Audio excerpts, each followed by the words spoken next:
One of Us is Lying, Chapter 2, Addie, Monday, September 24th, 3:25 p.m.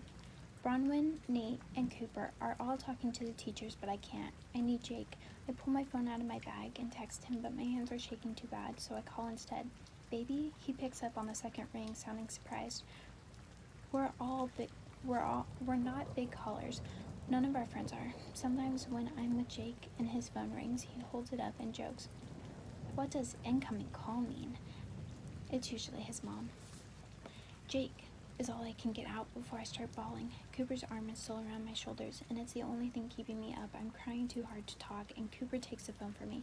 Hey man, it's Cooper, he says, and his accent's thicker than normal. Where you at? He listens for a few seconds. Can you meet us outside? Something happened. Addie's real upset. Nah, she's fine, but Simon's Keller's got hurt real bad in detention. Ambulance took him, and we don't know if he's gonna be okay.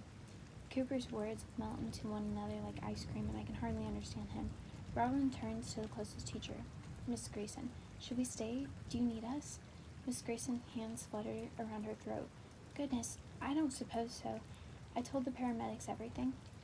You told the paramedics everything?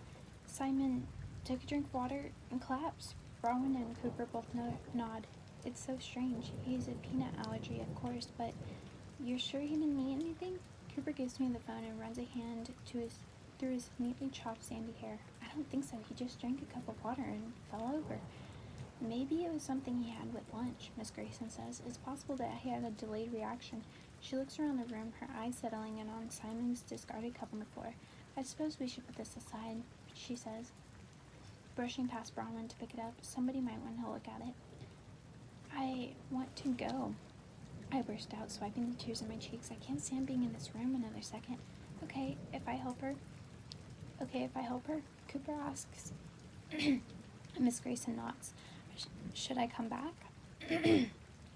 No, that's all right, Cooper. I'm sure they'll call you if they need you. Go home and try to get back to normal. Simon's in good hands now. She leans in closer, her tone softening. I'm so sorry, it must have been awful. She's mostly looking at Cooper, though. There's not a female teacher at Bayview who can resist his all-American charm. Cooper gives an arm around me on the way out. It's nice. I don't have brothers, but if I did, I imagine how they'd prop you up when you felt sick. Jake wouldn't like most of his friends being close to me, but Cooper's fine. He's a gentleman. I lean into him as we pass posters for next week's homecoming dance that haven't been taken down yet. Last week's homecoming dance that haven't been taken down yet. Cooper pushes the front door open, and there, thank God, is Jake. I collapse into his arms, and for a second, everything's okay. I'll never forget seeing Jake for the first time. Freshman year, he had a mouthful of braces and hadn't gotten tall or broad-shouldered yet. But I took one look at his dimples and summer sky blue eyes, and I knew. He was the one for me. It's just a bonus he turned out beautiful. He strokes my hair while Cooper explains in a low voice what happened. God, Ads, Jake says. That's awful. Let's get you home.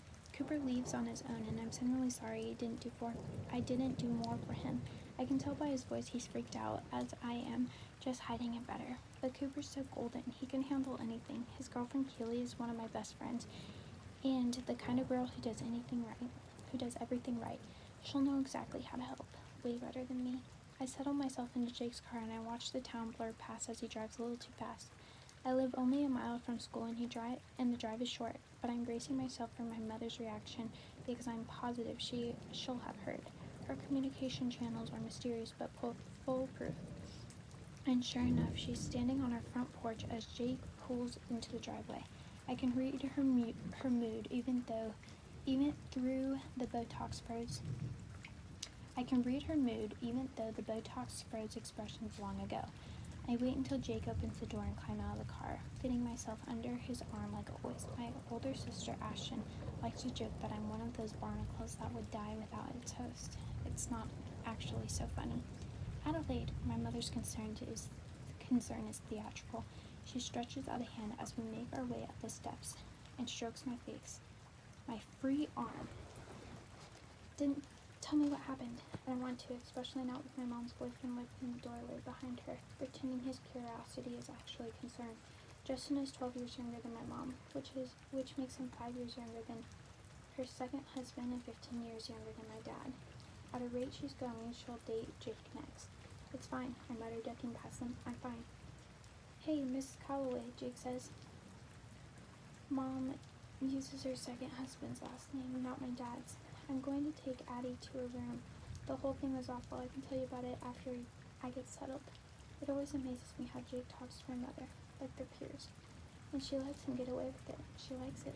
Of course, she simpers. My mother thinks Jake's too good for me. She's been telling me that since sophomore year when he got super hot, and I stayed the same. My mom used to enter Ashton and me into beauty passions when we were little, always with the same results for both of us. Second runner-up, homecoming princess, not queen.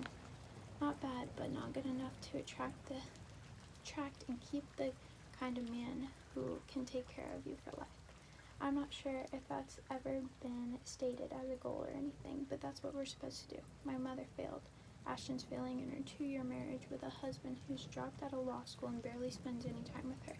Something about Prentice girls doesn't stick. Sorry, I murmur to Jake as we head upstairs. I didn't handle this well. You should have seen Bronwyn and Cooper. They were great. And Nate, my God, I've never thought I'd see Nate Macaulay take charge that way. He was the only one who was useless. I was the only one who was useless. Shh, don't talk like that, Jake says into my hair. It's not true. He says it with a note of finality, because he refuses to see anything but the best in me. If that ever changed, I honestly don't know what I'd do.